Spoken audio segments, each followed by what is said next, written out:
between make and play. If you're familiar with Mario Maker, you know that, but if not, very important. So let's just make sure that that works. Yep, that'll work. That's good. Nice. All right. And now it's time to add what the winner of our Twitter poll was. We had 3 options for this one. So poll 1. Yeah, poll 1. I had the option of adding Boom Boom, Clear Pipe, or Bully. I did not expect Clear Pipe to win, but it did. So let's add some Clear Pipes. You can see I'm hopping into my, I tapped this, little magnifying glass glass, and that gives me these different menus.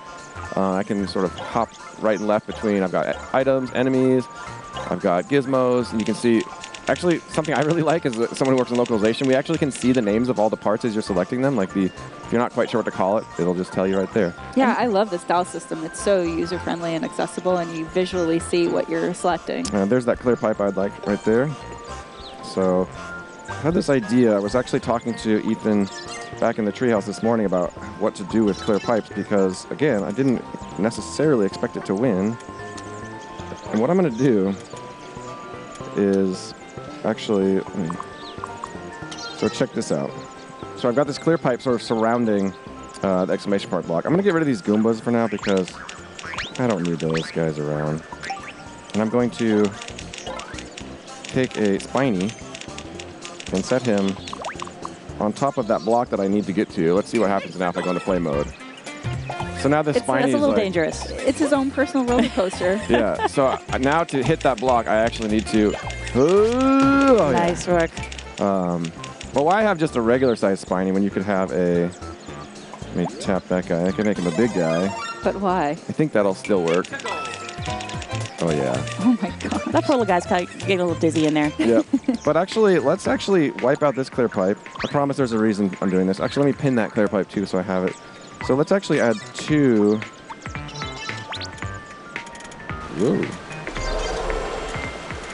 Well, it's interesting that we showed off during our first segment with Super Mario Maker 2 as well. On top of being able to use these Clear Pipes to get yourself around, get enemies around, you can actually toss fireballs in there as well. So it really is worth experimenting with this course part. There's some really interesting things you can do as far as getting a whole bunch of stuff moving in a course at one time. I'm actually going to go back to my original plan because I actually liked how that felt. And yeah, I want to show off that that fireball you just mentioned. So what I'm going to do now, so actually this looks like it's totally playable. I've already tested that going up to the pipe. Let me just zoom out. We can see another section of the course.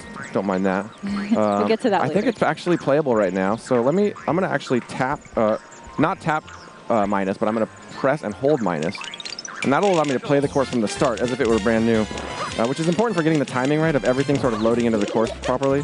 So let's go ahead and grab that fireball we mentioned. Slide down. And now I could work on that timing if I want, or I think I can just go like this. That looks pretty cool. A little added flair. I thought they might take him out, but I think they actually have to be in this. I think to take him out, they might have to hit at the same time. So, you know what? Let's get out of here. This is already too crazy. Maybe I didn't need these fireballs after all, but it works. Iteration is what Super Mario Maker is all about. Yeah. So you trial and error, you see how things work. And that was actually a big part of the development process of the invitational courses. Folks in Treehouse working on them, adjusting them, but then you always need fresh eyes to try them out and see, okay, how's this working as far as difficulty curve? We play tested these courses so many times. So right away, you drop into the second part of the course, and this is kind of where the invitational really got exciting because the players would pop out of this and they'd have an immediate left or right choice. And if they were paying attention to that first exclamation mark block, the reason that we made you ground pound it so you couldn't hit it from the bottom is that so if you're paying attention, you would immediately start doing this to advance more quickly. But if you were just to tap the bottom, it suddenly becomes a lot trickier. And although Abdallah won in Mario Maker Invitational, the Dragon Thannie actually had the fastest time on the first course. And I went back and looked at the replay of her run, and the reason that she made up I think she beat him by about 30 seconds is on this section, she immediately started ground pounding. She didn't miss a beat, remembering that you can ground pound to get up this section more quickly. That's right. I remember those. And not that he didn't do that as well, but she just really took straight to it. And the players that didn't complete this section, Yellow Killer Bee and the Completionist, they actually didn't quite get up this section as quickly as you can see. I did find it really interesting that everybody took the right-hand path. You gave them a choose-your-own-adventure situation. Yeah. I don't think anybody went left first. That's how I would have gotten to the pipe. I'm intentionally falling, I swear, so that I can show the other side. The other side is a little trickier. It actually is deceivingly easy at first. But once you get up here, you can see that we've got these blinking blocks. And those blinking blocks don't require any kind of, I can't even show them. I said it was easy to get to them, but I couldn't even get to them. So these blinking blocks are just sort of blinking in and out of the course on a regular timer. You can hear the sound cue, and then you've got to...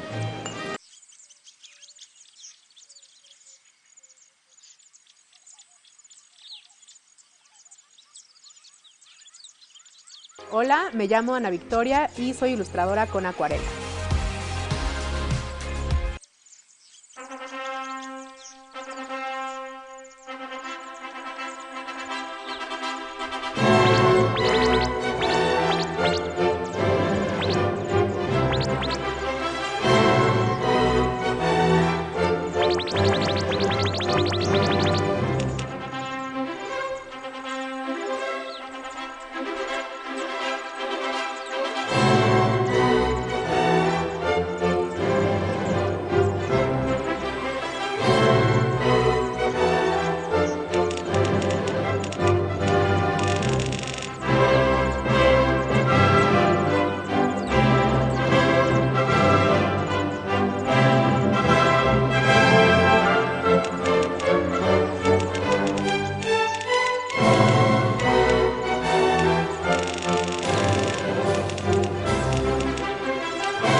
Hola a todos, soy Mina Barrio y soy la fotógrafa de producto de Melón Blanc.